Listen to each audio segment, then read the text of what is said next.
They keep telling us that they want aid. And this is what's left of it. Heavy vehicle. Why only in America? People want their country to work. You want a job in a normal life. Why are these homes empty? I want you to be honest with people. That has happened within minutes. Sky News, the full story first. Free wherever you get your news.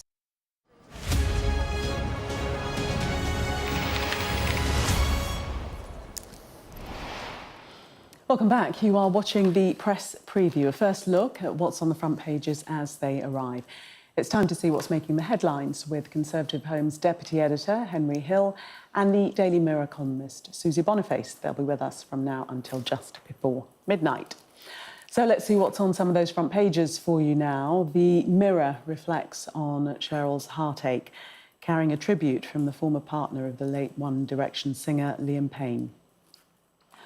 The Sun speaks to a source who describes what the paper calls Liam's brave bid to get clean from drugs and alcohol. The Express leads with what it calls fresh fury at the number of migrants crossing the Channel and the death of a baby yesterday, with the headline, "How many more will die before we stop boats?" Looking ahead to the budget, the Eye says the Chancellor is expected to freeze income tax thresholds again, which will raise billions for the Treasury, but also drag many more people into paying tax. The story is also front-page lead for the Financial Times. The Times says the move would push 1 million people into paying higher rates of tax.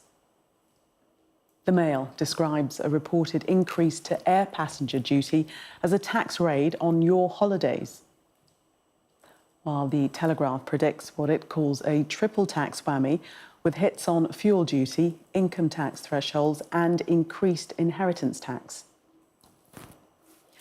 And the Star mourns the demise of tea drinking because apparently most Brits now prefer coffee. The important stories of the day. A reminder that by scanning the QR code you'll see on screen during the programme, you can check out the front pages of tomorrow's newspapers while you watch us. And we are joined tonight by Henry Hill and Susie Boniface. Tea or coffee? Tea. Tea or coffee? Coffee. Oh. Infidel. I know. Quelle surprise that you don't agree. Let's start with the FT and the allegation that Rachel Reeves is looking to keep the freeze on tax thresholds, thereby dragging many more into a higher tax band.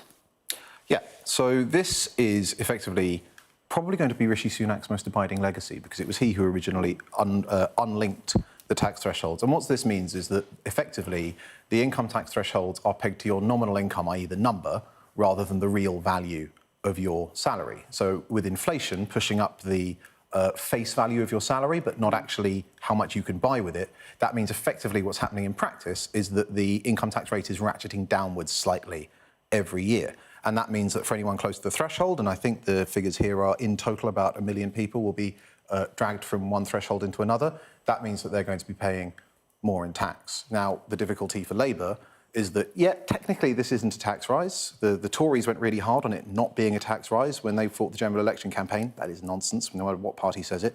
But Rachel Reeves said that as much a few months ago. She was saying that freezing income tax threshold was a stealth tax on working people. And given that she's been elected on a manifesto that promises not to increase taxes on working people, that makes life difficult. A bit difficult, doesn't it, really? Because they're extending Conservative policy. They are. And what's interesting here, especially is what we've seen with the Labour government up to now, is that they've been really bad at getting their message across, or it was certainly getting it across in a way that was remotely positive. It seems quite negative, everything they've got to say. And so what you've got is not just allegations, and it's not just the FT, it's pretty much all the main Conservative papers, the Times, the Telegraph, the Mail, have got the same line, which usually indicates that an official has been briefing, and the FT says someone who is briefed on Reeves's thinking, for example. So it would appear to be that this is Labour rolling the pitch, as it's known, just getting the word out to some chosen journalists. This is the kind of thing that might be in the budget, so that all the furore about it happens now. And then when the budget happens, they can have, hopefully, some press or publicity about something else that's in the budget, which they would hope would be a slightly better, happier, perkier story. The thing is with this income tax threshold business, fiscal drag as it's known, it is something which the Tories have been doing for years. It's something which in May, Labour and the Tories both said before the election they were not going to change. Rishi Sunak said after the pandemic, it was 2021, he said he was going to spend 4 years. He's going to freeze the thresholds. More people are going to be paying this tax. Jeremy Hunt then extended it by another 2 years. And now what we're hearing is that Reeves is talking about extending it for another 2 years again. So effectively, we've all just voted for a change of government and they're doing exactly the same thing as the last lot.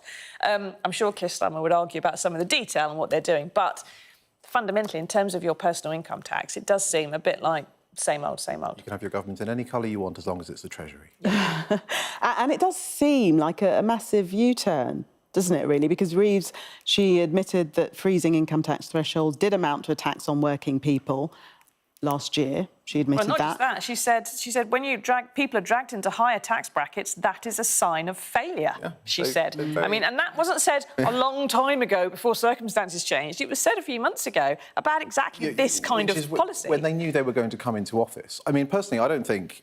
I'd be surprised if at any point in the medium-term future any party brought this back, because the way that freezing income tax thresholds happened was really unusual. It's basically, historically, one of the only times a government was ever defeated on a budget.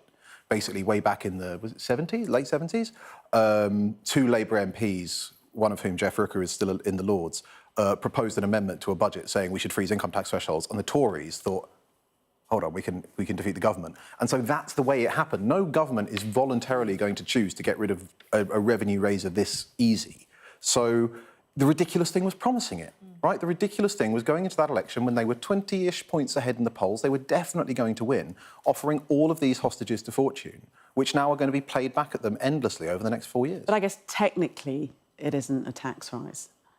That's the defence. Well, this is the thing. What Rachel Reeves would say is that this is what Jeremy Hunt and Rishi Sunak baked in several years ago. They said it was going to last till 2028. So she's just saying, I'm doing what you guys did over the other side of the aisle, and there's nothing I can do about it. This allegation, or the stuff that's been briefed out today, is that she's going to extend it by another 2 years. I suspect what you might hear in the budget is when she stands up, she's going to say, I'm going to continue with what the Tories over there did till 2028, and then we will review, we may think about extending, but hopefully we won't have to. Because by that point, remember, they would be 1 year out from the next election. So they would like to be able to unfreeze that then, I would have thought. It seems very unlikely. But, I mean, yeah, OK, technically, if you're in court, it's not a tax rise. But in reality, that's ridiculous. I mean, during the general election, for example, Rishi Sunak accused Labour of planning to tax pensions, right? And what that actually meant was that the massive stealth tax on everyone else, he'd proposed to exempt pensioners from it, and Labour hadn't. So he was creating, and this was the way the Tories did effectively every time the Tories were claiming to make a tax cut by the end of the last Parliament. What they actually meant was they were creating some kind of exemption from the massive de facto tax rise that fiscal drag represents. So yeah, technically, not a tax cut. In reality, millions of people are going to be paying more to the Treasury on exactly the same income. Just staying with tax briefly, both the Telegraph and the Mail, the Telegraph looking at the tax triple whammy, the Mail saying our holidays are under threat. Well, they're talking about possibly increasing air passenger duty, which is a fee, a tax that you pay on top of your holiday price. Seeing as I think the reason that inflation has just dropped very, very slightly is because mainly there's been a drop in air passenger ticket prices. That is the thing that's caught the inflation come down. So they think maybe some room there to do it. But actually what's happened with air passenger duty is there's been, it's come out that there has been a request going out for the data on this back to the Treasury. Plainly, they're looking at finding some way around it. So that's a bit of an assumption. But also talk about raising inheritance tax somehow. So perhaps at the moment, I think it's over...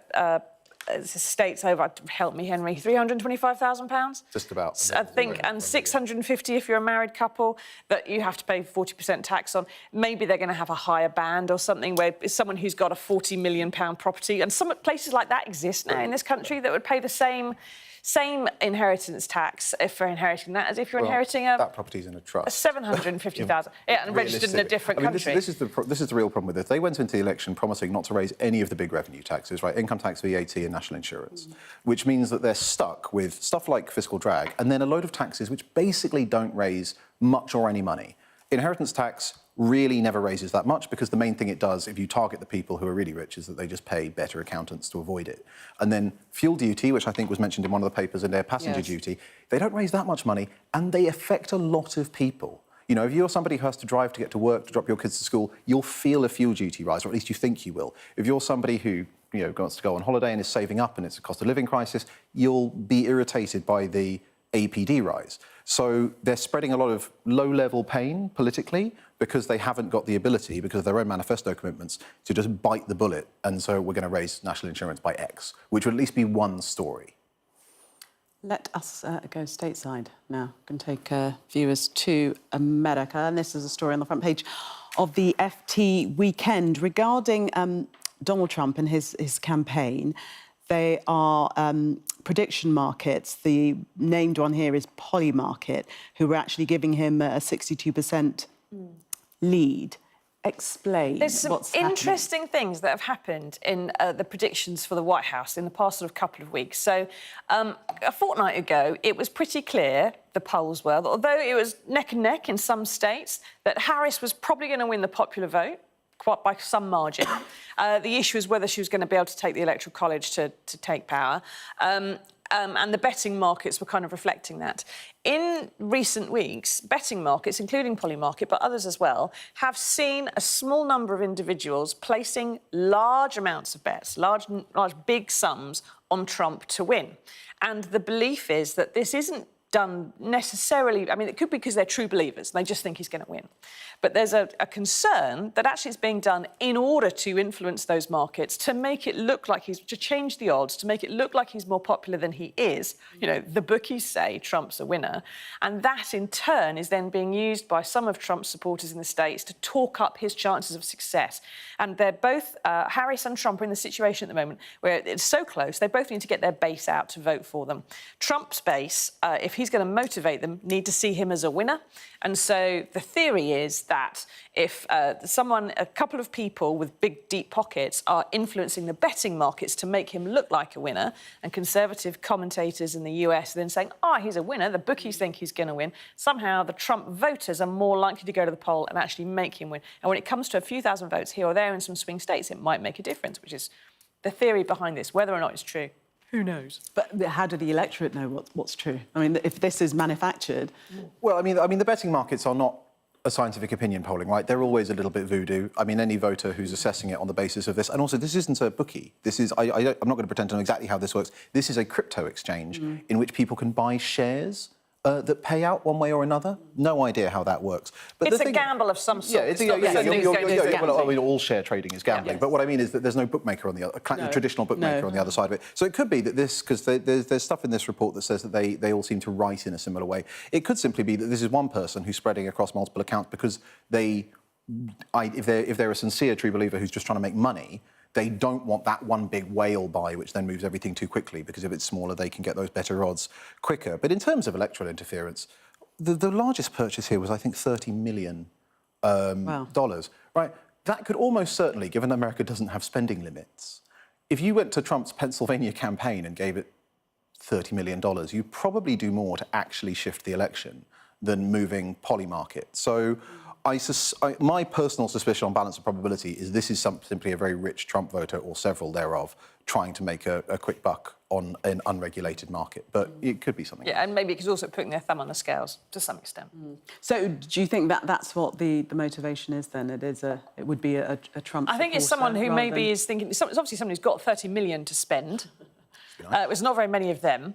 It's someone who thinks Trump is going to win, or who wants Trump to win, or certainly make him look like he's going to win. They don't want to donate to a particular PAC in Pennsylvania or Georgia or Carolina or anywhere else. They want to do this because they also want to try and put something in their pockets at the end of the day if he does manage to win. The actual odds you can get at the moment for bookmakers are getting shorter by the second. It's not. It's you're better off now putting your money on Harris in terms of getting a return. But the thing is, it does change the way people talk about it. It changes the conversation. It changes the way journalists and commentators on all sides of the debate start talking about it. Trump looks like a winner. The bookies think he's going to. You've got the odds of this and the odds of the other. And it changes the conversation. It changes the perception publicly. So it does actually start seeping through. That's more of an us problem than a them problem. Yes, right? it is, Right. yeah. I mean, but it does, But it's it does a similar have an thing impact. with financial markets, that you can talk the markets up or down. Exactly. So, yes, talk is very important.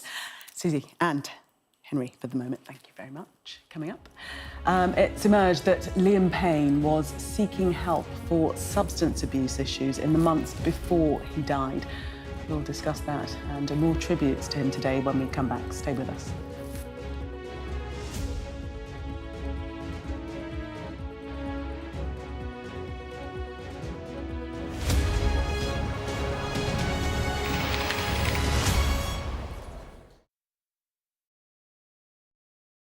We're rolling. Welcome to the world. Our new podcast, starting now. It's very exciting.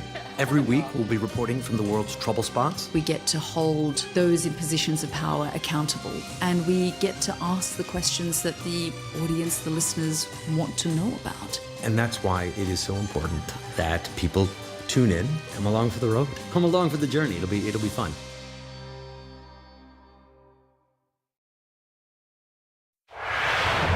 Big stories don't always come from big cities. I'm Lisa Dowd and I'm Sky's Midlands correspondent. You are not getting in this elevator, okay? The judge made it very clear that she could see no justifiable reason why Sakulas wasn't here facing British justice. I promised I would get him justice. Free, wherever you get your news. This is what they're up against. The wind is the really big problem. It is back-breaking work and the smoke is thick. It's been working well. Water levels are dropping, but no one knows what impact further rain will have. What would you do if this place wasn't open? This is the exact spot in Nottingham where their 19-year-old son, Barnaby Webber, lost his life. I just think it's so cruel and so harsh. It's really scary. We're terrified. In this community, I'm told that everybody knows someone affected by COVID. Hopefully this will be the last wave. Sky News gets the full story first. Change seems tantalisingly close in this corner of the UK. Wales was the first to introduce the plastic bag charge. It's legal to let go. Set the speed and take the hands off. It's almost driverless, but not quite. Hans is a highly trained police dog. The force is incredible. It's really frightening, actually. This is my patch, my specialism. It's also my home.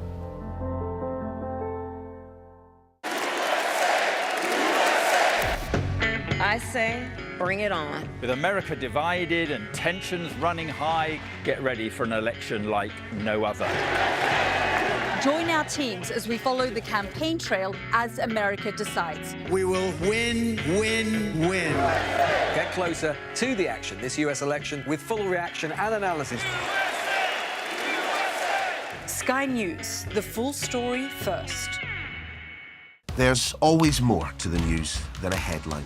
We want to discover, to delve a little deeper, to find out what's really going on. Explanation, analysis, the people at the heart of every story. I'm Neil Patterson, and this is the Sky News Daily Podcast. So, by the end, we'll hopefully all understand what's going on in the world just that little better. Available wherever you get your podcasts.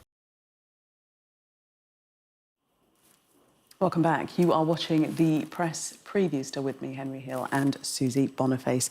Let's take a look at the front page of The Sun. And obviously tributes are still coming in to Liam Payne, the X1 Direction star who tragically died in Buenos Aires.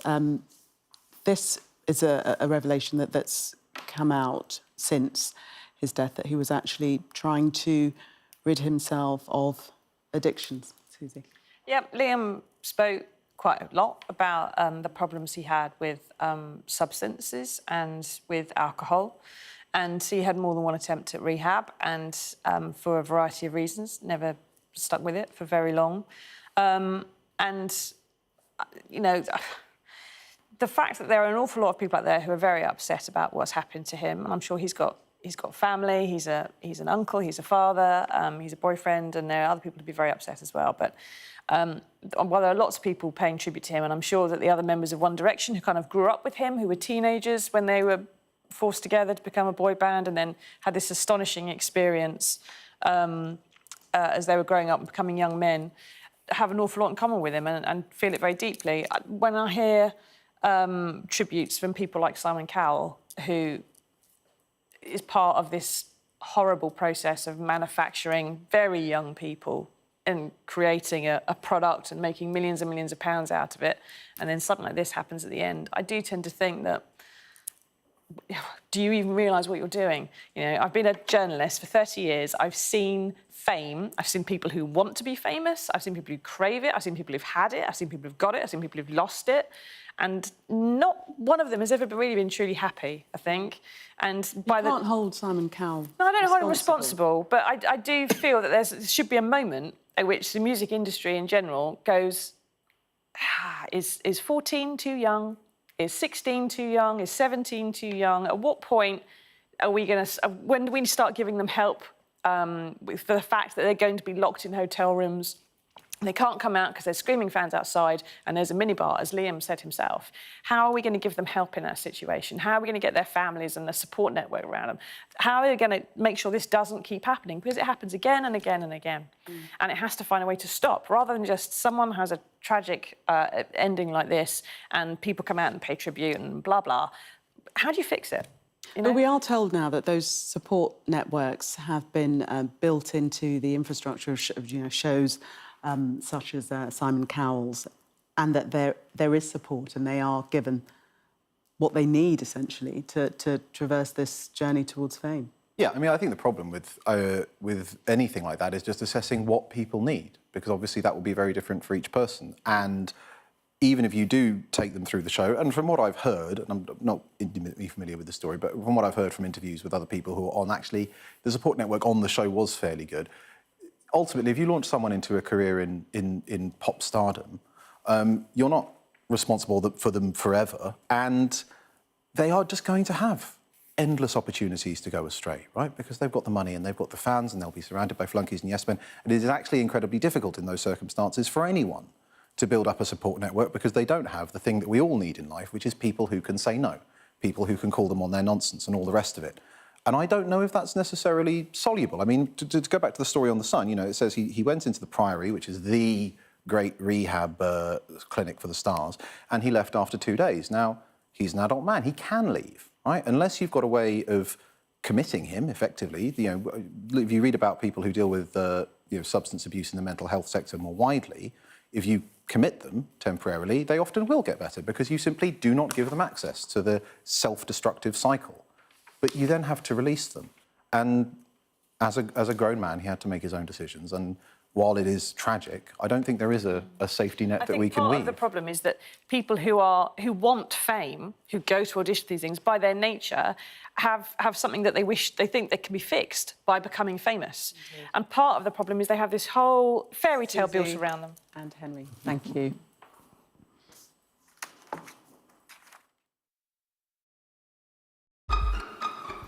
We've got your Sunday mornings covered. From the front page and the sounds of the streets to the voices of the people who make the major calls and big picture politics beyond Westminster. We'll put you at the heart of our story. A new start to Sunday. I'm ready. Are you? Join me, Trevor Phillips, Sunday mornings on Sky News.